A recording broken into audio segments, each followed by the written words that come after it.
The news of the pregnancy came on a Sunday morning, and I clearly remember the smell of fresh coffee filling the kitchen. I was focused, flipping the eggs in the pan when I heard Emily call me from the bedroom. There was something in her voice that made me drop everything and rush over. When I entered the room, I found her sitting on the edge of the bed, holding a pregnancy test. The way she looked at me, her eyes shining with emotion, made me freeze for a second. She handed me the test, and I felt the ground disappear beneath my feet. 2 pink lines, clear, unmistakable. I could hardly believe it. After so many years of trying, it was finally happening. I'm pregnant, she said, her voice almost a whisper, as if she was testing the reality of those words. I couldn't help the smile that spread across my face. I pulled Emily into my arms, feeling her heart beat fast against my chest. That moment was everything I had always dreamed of. Being a father, building a family with the woman I loved more than anything in the world. The following days were a blur of happiness. I had never seen Emily so radiant. There was a special glow in her eyes, a serene happiness that made me fall in love with her even more, if that was possible. We spent hours discussing names, imagining what the baby's room would look like, thinking about which features our child would inherit. Emily always said she hoped the baby would have my eyes, those brown eyes she loved so much. I, on the other hand, just wanted him or her to have Emily's smile, that smile that lit up any room, even on the toughest days. Each ultrasound was like a sacred event. The sound of that little heartbeat for the first time, I'll never forget that moment. We bought the first clothes with almost religious care, and in my spare time, I began assembling the crib. I wanted everything to be perfect for our baby's arrival. I couldn't stop thinking about how lucky we were. After years of trying, our miracle was finally on its way. I repeated this to Emily all the time. Sometimes, during our walks in the park, I would squeeze her hand and say, "Our family is going to be perfect, Emily." She would look at me, a soft smile on her lips, and reply, "Perfect." Her hand would rest lightly on her still flat stomach, where a new life was beginning to grow. In those moments, everything seemed to fall into place. The life outside, with all its challenges, couldn't penetrate the bubble of happiness we had created.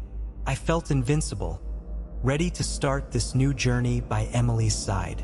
Nothing could shake the joy we were feeling. The months passed quickly, and Emily's belly grew a little more each day. Each appointment, each ultrasound brought us good news, as if everything was following a perfect plan. The feeling of being blessed was so strong that at times, I could hardly believe our luck. Emily continued to glow, with a sparkle in her eyes that filled my heart with love every time I looked at her. Every movement of the baby, every kick, was a promise that our little one was on the way. The day finally came. It was a cloudy afternoon, with a sky heavy with clouds, but nothing out of the ordinary for the season. When the contractions started, Emily looked at me with a mixture of excitement and fear. "It's time," she said, squeezing my hand tightly. We grabbed the bags that had been packed for weeks and rushed to the hospital. We were greeted by a caring team, who quickly took Emily to a cozy delivery room. Everything seemed to be in perfect order, and I couldn't imagine that anything could go wrong. I stayed by her side, holding her hand, whispering words of encouragement as she took deep breaths, focused on bringing our child into the world. The hours seemed to drag on, but I was so focused on Emily that I lost track of time. The contractions intensified, and I could see the exhaustion on her face, but she remained strong, determined to do everything right. All I wanted was for this moment to end well, for us to finally hold our little boy in our arms. And then everything went dark. I remember feeling a chill run down my spine when the hospital plunged into total darkness. The sound of the machines ceased abruptly, leaving the room in oppressive silence, interrupted only by the murmurs of the doctors and Emily's labored breathing. I felt her hand squeeze mine harder, the fear clearly reflected in her eyes. "What's happening?" I asked, trying to hide the panic in my voice. A nurse, visibly nervous, quickly responded, saying it was just a temporary outage, that the emergency generators would soon kick in. But time passed, and the darkness remained. The only thing I could hear was Emily's heavy breathing and the anxious whispers of the doctors around us. The darkness seemed to have a presence of its own, something almost tangible that hovered over us, making the air heavy and hard to breathe. "Michael?" Emily whispered, her voice weak and trembling, as I heard the doctors begin to move frantically. Suddenly, an emergency light came on, casting a reddish and sinister glow over the room. The shadows created by the light danced on the walls, taking on strange and disturbing shapes. Emily's face was pale and sweaty, her wide eyes fixed on mine. The fear she felt was palpable, and I felt my own heart race with growing anxiety. Then the complications began. Something was wrong. I could feel it. The doctors seemed worried, moving quickly around Emily. Everything seemed to be happening in slow motion, yet at the same time too fast for me to comprehend. The following minutes became a blur of medical orders, muffled cries, and the metallic sound of instruments being used hurriedly. I stayed by Emily's side, holding her hand, but the panic was at its peak. And then, finally, a weak and anguished cry echoed through the room. Our son was born. The doctor lifted the small body, still covered in blood and fluids, and for a moment, time seemed to stop. I looked at our child's face, and a wave of relief mixed with a strange sense of discomfort washed over me. "It's a boy," the doctor said, his voice carrying a slight hesitation that made me frown. But before I could ask why, Emily looked at me with a tired smile, and all the fear I felt seemed to dissipate momentarily. "Is he healthy?" I asked, trying to keep my voice steady, still shaken by what we had just gone through. "Yes," one of the nurses replied, though her tone wasn't entirely convincing. "Apparently, everything is fine." When I held my son for the first time, I felt something I couldn't explain. His eyes were closed, as would be expected, but there was something about the way the darkness seemed to cling to him, something that sent an inexplicable shiver down my spine. I quickly pushed those thoughts aside.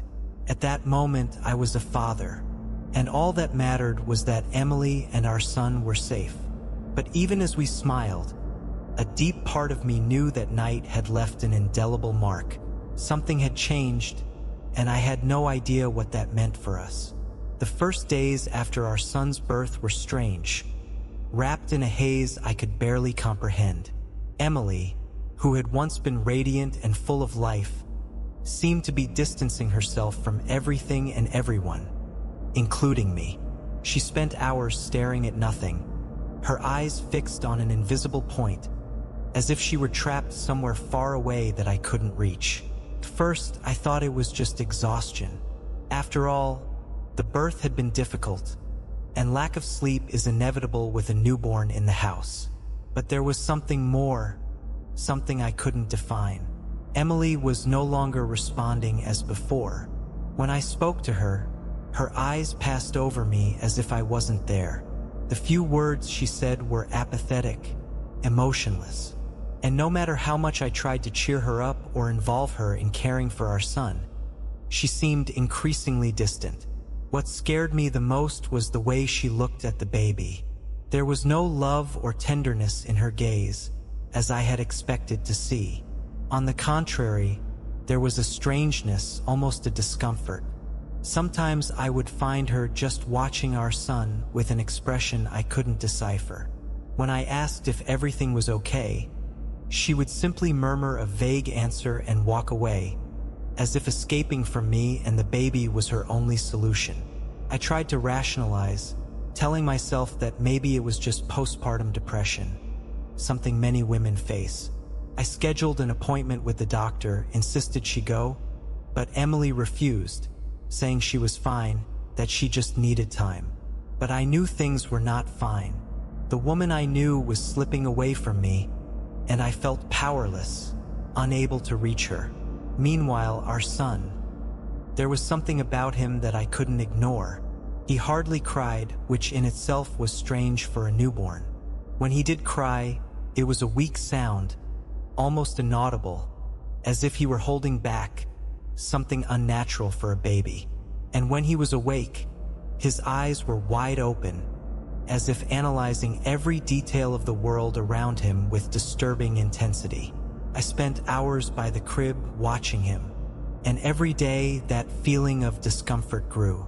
There was something in his eyes, something that shouldn't be there. They weren't the eyes of a newborn. They were eyes that seemed to know more than they should, that seemed to observe me with an understanding I couldn't comprehend. Those piercing eyes followed me even when I looked away, as if they were trying to read every thought, every emotion I had. One night, when Emily finally fell asleep, I was sitting in the armchair next to the crib, unable to sleep. The room was dark, illuminated only by the faint light of the lamp. The baby was awake, his eyes fixed on the ceiling as if he were seeing something I couldn't. I leaned over the crib, trying to see what he was looking at, but there were only shadows. When I pulled away, I felt his eyes turn to me. That sensation of being watched, of being analyzed by those small dark eyes, was unbearable. I felt a chill run down my spine, something I couldn't explain. I was a father, and I should have felt love, protection, but instead, all I felt was an irrational fear, a deep unease that consumed me. I tried to push those thoughts away, tried to convince myself it was just stress, that all this would pass. But every time I looked at my son, or at Emily, the certainty that something was terribly wrong took deeper root inside me. They were my family, and I should protect them, but deep down, I was beginning to fear what was happening under my own roof. Shortly after our son's birth, time in our house began to behave strangely, as if it were under an influence I couldn't understand. At first, it was just little things that I attributed to fatigue and lack of sleep. I would find myself looking at the clock and noticing that hours had passed when it seemed to me that only minutes had gone by. The nights stretched interminably, while the days passed in the blink of an eye. But then the distortion became more evident, impossible to ignore. I would wake up in the middle of the night and realize I didn't know how I had gotten there. One moment, I was in the living room trying to calm our son, and the next instant, I found myself in the kitchen, not remembering how I had arrived there.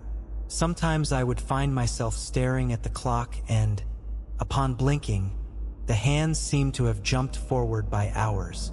Other times, I would get stuck in a single moment that seemed to last forever, as if time were dragging to the point of becoming unbearable. Emily, on the other hand, seemed indifferent to all this, as if she were living in her own reality, completely unaware of what was happening around us. She wandered through the house like a ghost, aimless, purposeless, and when I tried to talk to her about what was happening, her glazed eyes told me she wasn't really there, at least not in the way I knew her.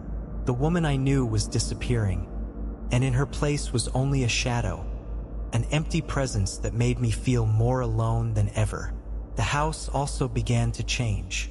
The air became dense, oppressive, almost suffocating.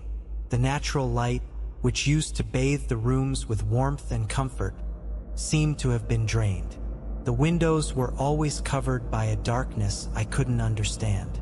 During the day, the sunlight was weak, almost non-existent, and at night, the darkness was absolute, a darkness that swallowed any trace of life or hope.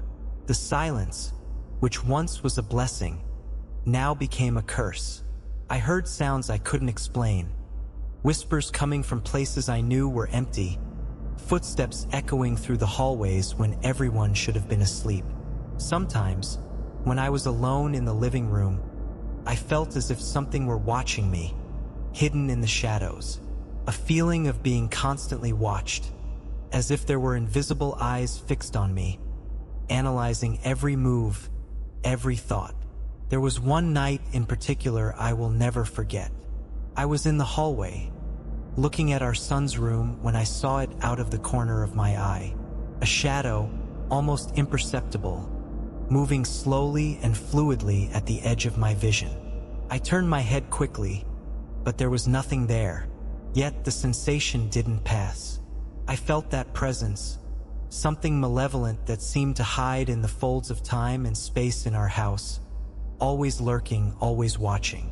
I started avoiding mirrors. Every time I passed by one, I had the impression that my reflection moved a second after I did, as if I weren't alone in my own body. It wasn't just a trick of the light. It was as if the reflection were a separate entity, something waiting for the right moment to do what? I didn't know, and I didn't want to find out. Every time I closed my eyes, I saw my son's face, his wide, dark eyes fixed on me. No matter where I was in the house, I felt that gaze, a gaze that pierced me like a cold blade. Even when he was sleeping, I felt his presence, as if he knew things no baby should know. The world outside the house seemed to fade, as if I were trapped in a place where time and reality didn't function as they should. Leaving the house felt like a relief, but every time I returned, the oppression swallowed me again. The house was alive, pulsing with a dark energy that threatened to destroy me. And at the center of it all was our son, a baby who seemed to be the epicenter of this chaos. I tried to keep my head on straight, tried to remember that I was a father, that I needed to take care of my family. But the more time distorted around us, the more reality slipped through my fingers, the more I felt I was on the brink of an abyss. Something in the house, or perhaps in the very essence of time, was playing with me, slowly leading me into a darkness from which I feared I would never escape. It was late at night, and the house was immersed in deep silence. I was in the armchair beside the crib, rocking our son in my arms. Emily had gone to bed hours ago, but for some reason, I couldn't sleep. Something inside me told me to stay awake, to keep watch, as if I knew, instinctively, that this night would be different. The baby was quiet, something that had become normal but still disturbing. He almost never cried, and when he did, it was a weak sound that barely filled the silence of the house. It was as if he were holding something back, as if he didn't want anyone to know what he was really feeling. The darkness around us seemed thicker, more alive, and I felt a growing unease in the back of my mind, something I tried to push away without success. As I rocked the baby back and forth, trying to calm him even though he wasn't agitated, I felt a chill run down my spine. It wasn't the first time I had felt that, but that night the sensation was stronger, more intense. It was as if something was about to happen. I lifted him a little, holding him close to my chest, and that's when I noticed it. At first, I thought my eyes were playing tricks on me, that it was just accumulated fatigue or the dim light of the lamp. But when I looked closer, my heart almost stopped. My son's eyes were open, fixed on me, but they were not the eyes of a baby. They were not human eyes. They were completely black, without irises, without pupils, without life. Two empty orbs that seemed to suck all the light around them, reflecting only an infinite abyss. There was nothing there, no sign of life, of innocence or fragility. Only a terrifying void that stared back at me, cold and unrelenting. I stopped rocking him, unable to look away, paralyzed by the horror of what I was seeing. Those eyes, they were like bottomless pits, something that shouldn't exist. I could feel the darkness inside them, a darkness that threatened to swallow me, to pull me in, where I would be trapped forever. My heart pounded in my chest, and my breathing became heavy, difficult. I tried to find some explanation, anything that could convince me it was just a trick of the light, an illusion. But the longer I looked, the more the certainty solidified within me. This was not normal. This was not human. With trembling hands, I turned the baby slightly toward the light of the lamp, hoping that the angle would change, that the light would reveal something I was missing. But nothing changed. The eyes remained fixed on me, two black spheres that seemed to contain all the evil in the world, as if they were trying to convey a message I couldn't decipher. I felt a deep, visceral fear like I had never felt before. It was a fear that came from the most primitive instinct, a certainty that something was terribly wrong. The baby in my arms, the child I had waited for so long, could not be what he seemed to be. Something or someone was looking at me through those eyes, something that didn't belong to this world. I wanted to scream. I wanted to wake Emily. I wanted to run out of that house and never come back. But my feet were glued to the floor. My voice refused to come out. All I could do was continue staring at that terrifying void, feeling the darkness around me tighten more and more until breathing became an impossible task. Finally, the baby's eyes slowly closed, and his breathing returned to the soft, calm rhythm of before. The room was silent again, as if nothing had happened, but the terror I felt continued to throb inside me, suffocating me. Carefully, I placed him back in the crib, my hands still trembling, my heart racing. I stood there for long minutes, watching his small, still body, trying to process what had just happened. But my mind was in a whirlwind of fear and doubt. I knew, deep down, that this was not a dream or a hallucination. Something was very wrong with my son. And at that moment, I was certain that the darkness surrounding our house, that constant feeling of being watched, had everything to do with those black eyes. The premonition I had was not just a passing paranoia. It was a warning. Something was watching us through our son, and I didn't know how much time we had left before that presence revealed its true intentions. As the darkness enveloped our house, the town around us also began to be overtaken by a strange unease. What had once been a quiet and predictable community now seemed to be falling into an abyss of chaos and fear. I heard stories, fragments of conversations, and whispers that spread through the streets, each account more disturbing than the last. Gradually, I realized that what was happening in our house was not an isolated phenomenon. Something larger, something terrible was spreading. It all started with small rumors, conversations that crept through street corners and market hallways. People began to report disturbing dreams, visions of shadowy figures that crawled through the corners of their homes, watching them during the night. Some neighbors swore they had seen shadows moving on their own, sliding along the walls like living patches of darkness. Others spoke of a constant feeling of being watched, an invisible weight that followed them wherever they went. The visions were not the only sign that something was wrong. Animals began to disappear mysteriously. Dogs and cats that were once seen playing in the streets or resting on porches simply vanished. Some older residents, people who knew every nook and cranny of the town, claimed that the birds had also disappeared, leaving the skies eerily silent. The nearby forests, which were once full of life, were now empty, dead, as if nature itself had decided to abandon the place. But what really began to terrify everyone were the deaths. At first, they were strange accidents, difficult to explain. Healthy people suddenly dropped dead without any warning or apparent cause. Doctors were perplexed, unable to find a clear reason. Some bodies were found in positions that defied logic, as if they had fallen into some kind of final convulsion, their faces frozen in expressions of pure horror. And every time one of these deaths occurred, the fear in the town grew, like a shadow engulfing everyone. People began to isolate themselves. The streets, once busy and full of life, were almost deserted at night. Windows that used to be open to let in the fresh breeze were now closed and locked, afraid of what might be lurking outside. Churches that had long been empty began to fill, with people seeking protection, comfort, or at least an explanation for what was happening. I, on the other hand, tried to convince myself that all this was just a coincidence. But deep down, I knew it wasn't. Every time I heard a new account, I couldn't help but associate it with what was happening in our house. The visions, the disappearances, the deaths. Everything seemed to be connected to that night when I saw my son's black eyes.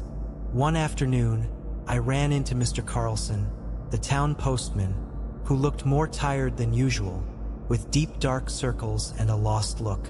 When I asked how he was, he shook his head, dejected.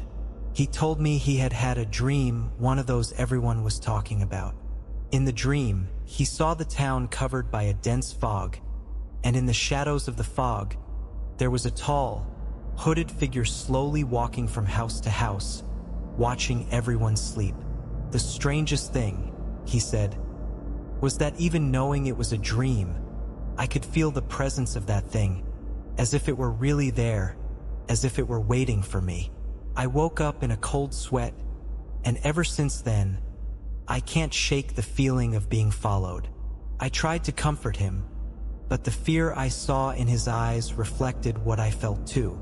It wasn't just an isolated nightmare. It was something much more real, something that was infiltrating all our lives. And then, the same week, another account reached me. Mrs. O'Neill, an elderly woman who lived alone on the street behind ours, was found dead in her bed, her eyes open, fixed on the ceiling, her mouth contorted in a silent scream. The doctors said it was a heart attack, but people whispered that it was more than that. They said Mrs. O'Neill had seen something that terrified her so much that her heart simply stopped. Every new tragedy that occurred in the town seemed to bring with it a new weight to the atmosphere, a new degree of despair. It was as if an invisible presence was growing in strength, feeding off the fear and suffering spreading through the streets. At home, the situation continued to deteriorate. Emily was more distant than ever, barely acknowledging the presence of our son or mine. The feeling of being watched, both inside and outside the house, became a constant. With each passing day, I became more convinced that our family, our town, was being ensnared by something evil, something beyond our comprehension. The premonition that had begun with my son's black eyes now became a painful certainty. What I saw that night was not just a sign that something was wrong.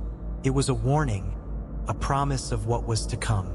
And whatever it was just beginning to reveal its true nature. The fear and anxiety that had gripped me after the events in our home and the town led me to a desperate need to find answers. Something inside me told me I could no longer ignore what was happening. Each unexplained death, each disturbing vision reported by the townspeople, only increased my conviction that whatever was haunting us was bigger than I could imagine. I needed to understand the origin of this evil before it was too late. It was during a sleepless night, while Emily and the baby slept, that I decided to act.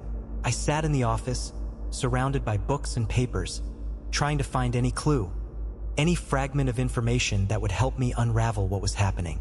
My trembling fingers typed feverishly on the computer, searching for any mention of supernatural events, ancient legends, or macabre stories associated with our town. At first, I didn't find anything particularly relevant. The town was small and unassuming, with a relatively simple and peaceful history, or at least that's what everyone believed.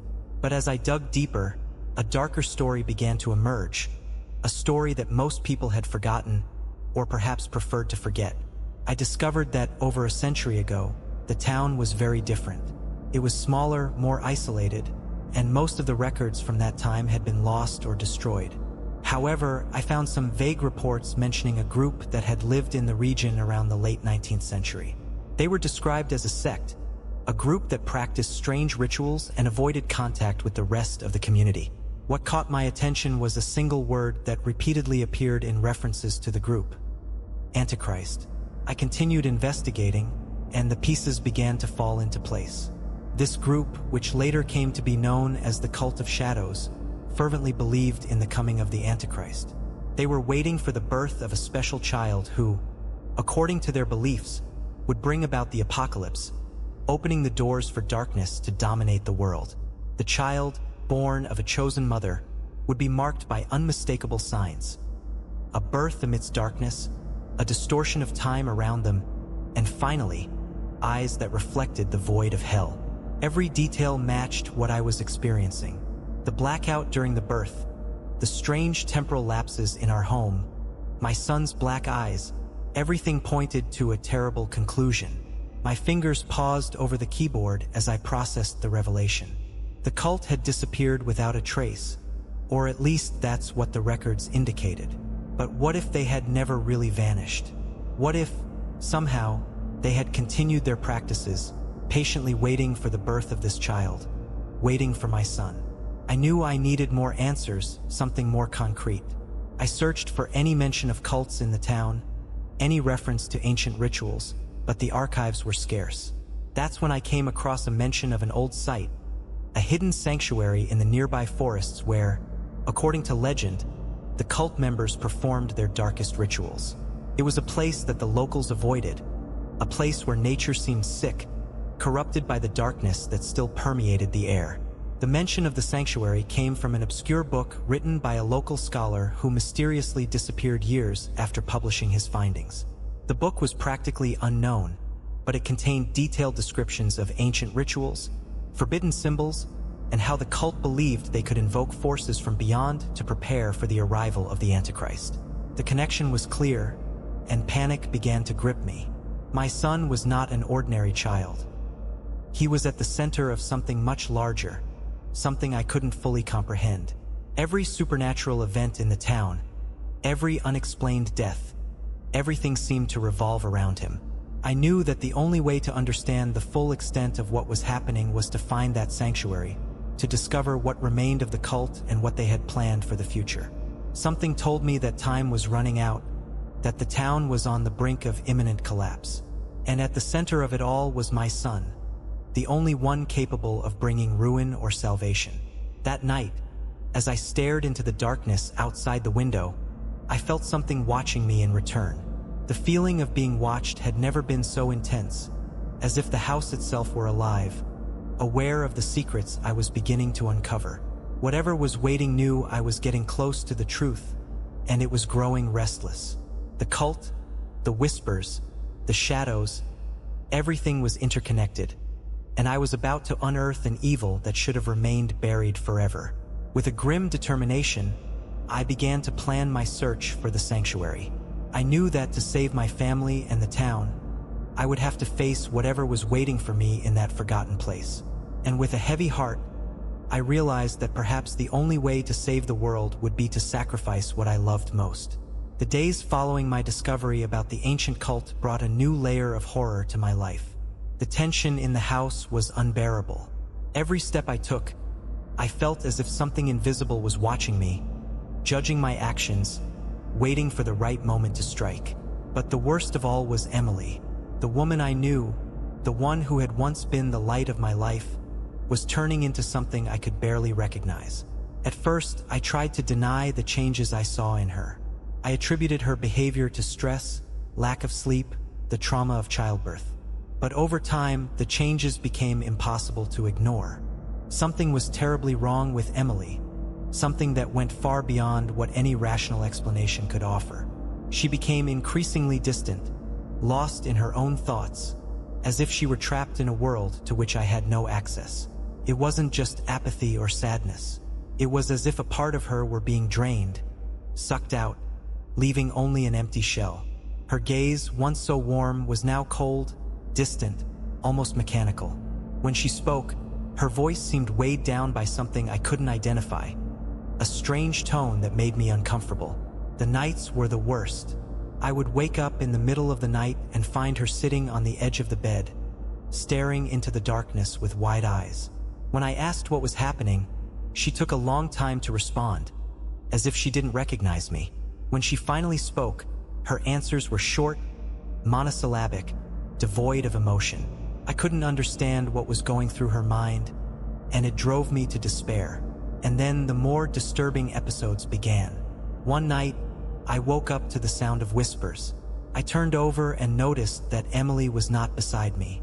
The whispers continued, low, almost inaudible, like a prayer or a chant. I got up and followed the sound to the baby's room. When I opened the door, I saw Emily standing next to the crib, murmuring something I couldn't understand, her face illuminated only by the faint light from the hallway. She was completely still, her gaze fixed on the child as if she were in a trance. I stood frozen in the doorway, unsure of what to do. Fear paralyzed me. It was as if I were standing before a stranger, an intruder in my own home. "Emily?" I called. She didn't respond, continuing to whisper incomprehensible words. When I approached, I placed a hand on her shoulder, but she didn't react. Her skin was cold like ice. "Emily, what are you doing?" I insisted, trying to control the panic spreading inside me. Finally, she turned to me, but her eyes were not the same. There was something in them, a darkness, an absence of life. She looked directly at me, but it didn't seem like she was seeing me, as if she were looking through me to something far beyond. When she opened her mouth to speak, her voice was low and hoarse, almost like a moan. "He needs me," she murmured, emotionless. "I am the key." "What are you saying?" I asked, trying to understand what was happening. But she only repeated the same words, like a mantra, before turning back to the baby. At that moment, a terrible premonition took hold of me. The woman before me was no longer Emily. Something had taken over her, something that was using her body, her voice, for purposes I couldn't comprehend. The change in her behavior, the whispers in the night, the empty eyes, everything indicated that she was being influenced by an invisible force, something related to our son's birth. From that moment on, I began to observe Emily more closely. During the day, she behaved strangely, moving around the house like a shadow. I often found her standing in front of the crib, murmuring softly, or staring at her own reflection in the mirror as if waiting for something. There was a pattern to her movements, a repetition that made me suspect she was being controlled, manipulated by some force I couldn't see. On several occasions, I found her alone in the baby's room, babbling nonsense, and once, I saw her drawing strange symbols on the floor, using her finger as if tracing an invisible pattern. When I tried to confront her, she just smiled, a cold, emotionless smile that chilled me to the bone. The feeling of helplessness was overwhelming. I was losing my wife to something I couldn't fight, something that was growing inside her, corrupting her from within. The climax came one night when I woke up with a start and realized she wasn't beside me. The room was dark, but there was a sense of presence, something that seemed to suffocate the air around me. I got up quickly and went to the baby's room, where I found her again. This time, however, she was standing beside the crib, holding a knife in one hand, the blade gleaming in the moonlight that streamed through the window. My heart stopped. The sight of her with the knife, the vacant look on her face, was enough to freeze me with terror. "Emily, what are you doing?" I asked, my voice trembling, trying not to let the panic show. She turned slowly, her dark eyes fixed on me, and for the first time, I felt as if I were facing something that was not human. The knife in her hand seemed like an extension of her will, as if she were ready to use it, but not against the baby. "Against me. He needs protection," she whispered, her voice distorted, as if she were being forced to speak by something inside her. "I can't leave him alone. Emily, please put the knife down," I pleaded, taking a step forward. But she didn't move. It seemed that every fiber of her being was being controlled by an invisible force, something that made her believe that what she was about to do was necessary, inevitable. "He chose me," she continued, her eyes gleaming with a madness I had never seen before. "I am the key, Michael, and you need to get out of the way." The terror I felt at that moment was absolute. I was no longer dealing with my wife, but with something that had taken possession of her, something that was using her to achieve its own dark goals. I knew that, somehow, this was connected to our son's birth, to what I had discovered about the ancient cult. I had no choice. I needed to protect my family, but how could I fight something I couldn't see? Something that was inside the woman I loved? The only thing I knew was that time was running out, and if I didn't act quickly, I might lose Emily forever, along with any hope of saving our son and maybe ourselves. With trembling hands, I slowly approached, trying not to alarm her. My mind raced, trying to find a solution, a way to break the influence that was controlling her. But at that moment, all I had was fear and the certainty that if I failed, we would all be doomed. After that terrifying night when I found Emily with the knife in her hand, I realized that my life had become a constant battle between reason and despair. Every day that passed, I felt the darkness closing in on us more, and I knew I was running out of time. The shadows were growing longer, the disturbing visions intensifying, and Emily's behavior was becoming increasingly bizarre. I was losing my wife, my sanity, and perhaps the world itself if my suspicions about our son were correct. Amid this chaos, I found myself facing an impossible dilemma. On the one hand, my instinct to protect my family, the deep love I felt for Emily and our son, drove me to find a solution, a way to save them and free us from the curse that seemed to be consuming us. On the other hand, there was the terrible suspicion that our son was not just an innocent victim, but the key to something much larger and darker, the possible beginning of the end times. I knew I needed to do something, but the question was, what? Where could I turn when everything I believed in, everything that sustained me, was being torn from me?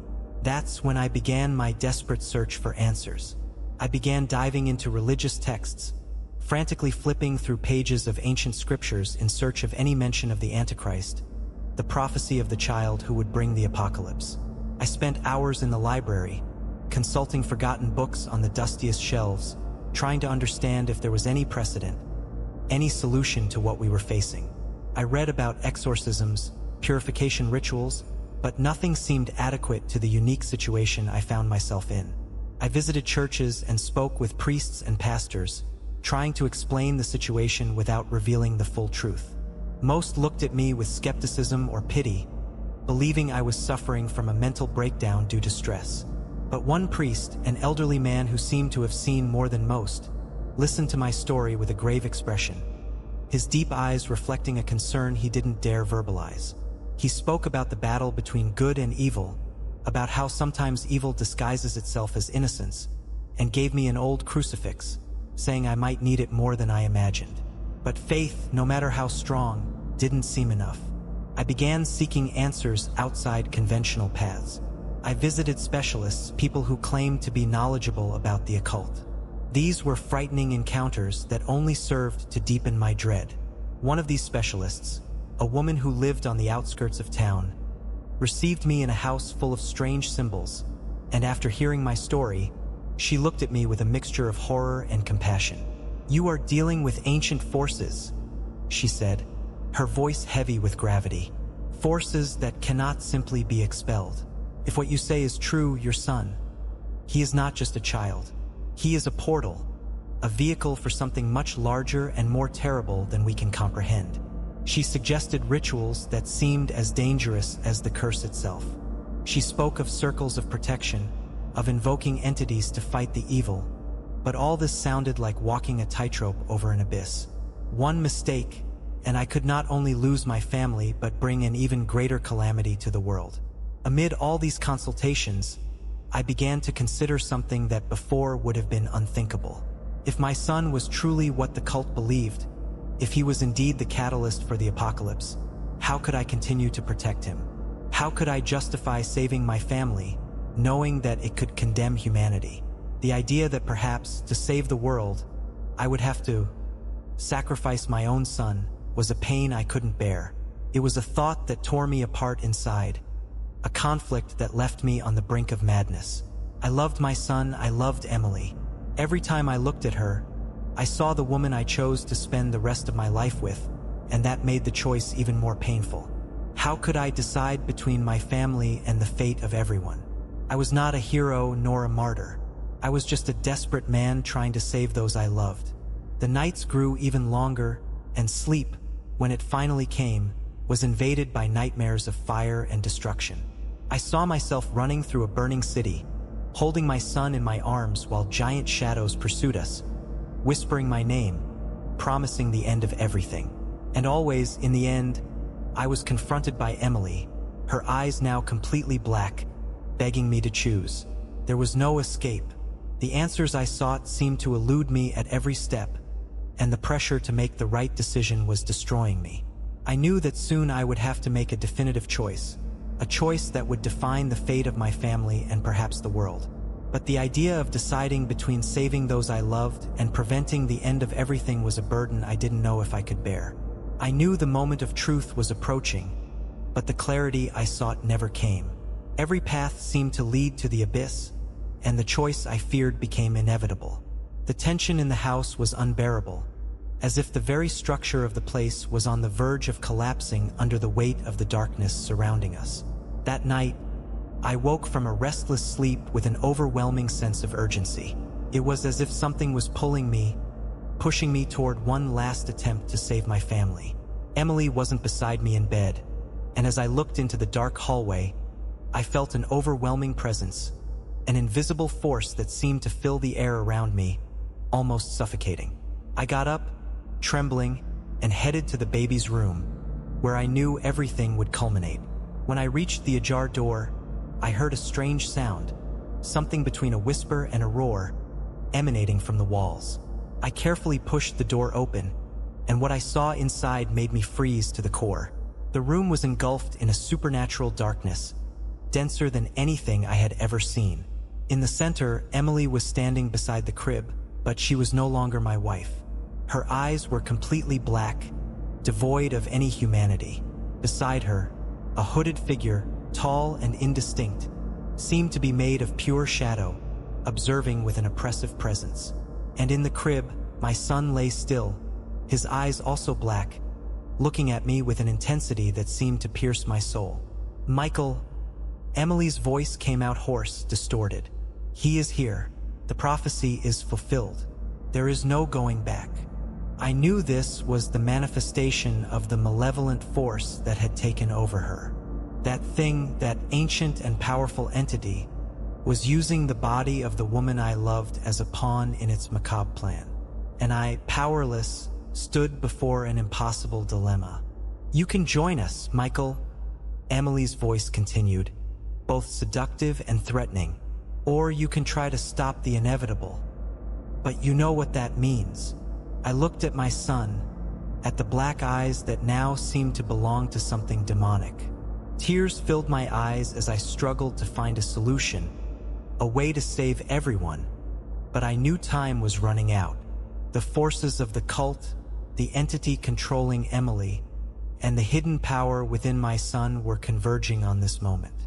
I had to act, and I knew that the decision I made at that moment would define the fate of everyone. With a heavy heart, I remembered the priest's words, the prayers, the rituals I had studied, but nothing seemed enough. I was alone, and the only weapon I had left was the love I still felt for Emily and our son. I knew that if there was a chance to save something, anything, I would have to face them, even if it meant losing everything. "Emily, if there is still anything of you left in there," I said, my voice trembling, "help me end this." For a moment there was silence. Then something in her gaze seemed to waver, a small flame of humanity, almost extinguished, struggling to emerge from the darkness. But the hooded figure beside her extended a skeletal hand and, with a gesture, the small flame was extinguished. "He doesn't need you anymore," the entity whispered, a voice that seemed to resonate from every corner of the room. That's when I realized there was no other way out.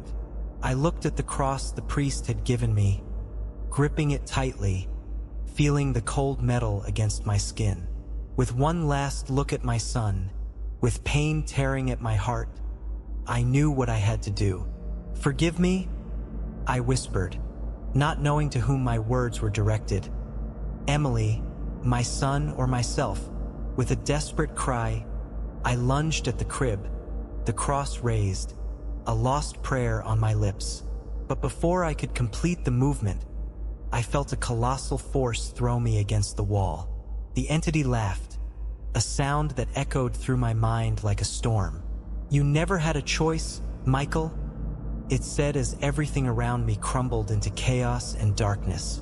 When I regained consciousness, I was lying on the floor of the room, my head throbbing with pain. The air was heavy, filled with an energy that seemed to drain all life around me. I looked around, but the darkness had dissipated, and the room was empty, silent, as if nothing had happened.